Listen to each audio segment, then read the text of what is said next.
अगर आप साइंस के स्टूडेंट हैं तो आपको मैथ्स, केमिस्ट्री और फिजिक्स ये तीनों सब्जेक्ट बहुत ज़्यादा परेशान करते हैं। मैथ्स में आपके सवाल पे सवाल भरे पड़े होते हैं, उसके साथ साथ फिजिक्स में डेरिवेशन बहुत होते हैं और केमिस्ट्री में केमिकल रिएक्शंस बिल्कुल समझ में नहीं आती हैं। तो आप उनके लिए क्या कर सकते हैं, केवल और केवल एक ही तरीका है। आप सबसे पहले, अगर अभी तक आपने सिलेबस कंप्लीट नहीं किया है तो छोड़ दीजिए सिलेबस को कंप्लीट करने की बातें, छोड़ दीजिए कि अब मैं सिलेबस भी कंप्लीट करूंगा। क्या करेंगे सर, छोड़ देंगे तो फिर मार्क्स नहीं आएंगे। मार्क्स आएंगे, उसकी रणनीति के तहत मार्क्स आएंगे। आप अनसॉल्व पेपर खरीदिए। क्या खरीदिए, अनसॉल्व पेपर को खरीद कर लाइए।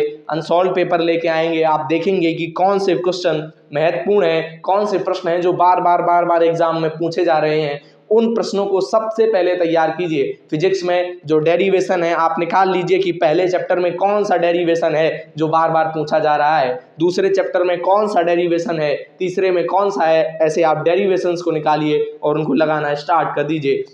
जब आप एक डेरिवेशन को 3 से 4 बार अपने हाथ से लिखेंगे लेखन शैली के अंतर्गत, तो आप पाएंगे कि वह डेरिवेशन आपको याद हो चुका होगा, वह डेरिवेशन आप करना आसानी से प्रारंभ कर पाएंगे। इसी तरीके से केमिस्ट्री में आप देखिए कौन सी रिएक्शंस बार बार पूछी जा रही हैं। कम से कम 20 से 30 अभिक्रियाएं निकल के आएंगी। हो सकता है आपको 30 अभिक्रियाएं याद करने में शुरुआत में बड़ा ही कठिन लगे, लेकिन आप अगर रिवीजन करेंगे प्रॉपरली तो आपको याद हो जाएंगी। इतने स्टूडेंट, लाखों स्टूडेंट प्रत्येक वर्ष उनको याद करते हैं और उनको एग्जाम में लिख पाते हैं। आप भी उन्हीं में से एक हैं। आप निरंतर पढ़ते आए हैं, आपको हर बार अच्छी मार्क्स मिले हैं। इस बार भी आप दृढ़ित रहिए, संकल्पित रहिए, आपको अच्छे मार्क्स निश्चित ही मिलेंगे। और बिल्कुल भी प्रेशर मत डालिए अपने आप के ऊपर।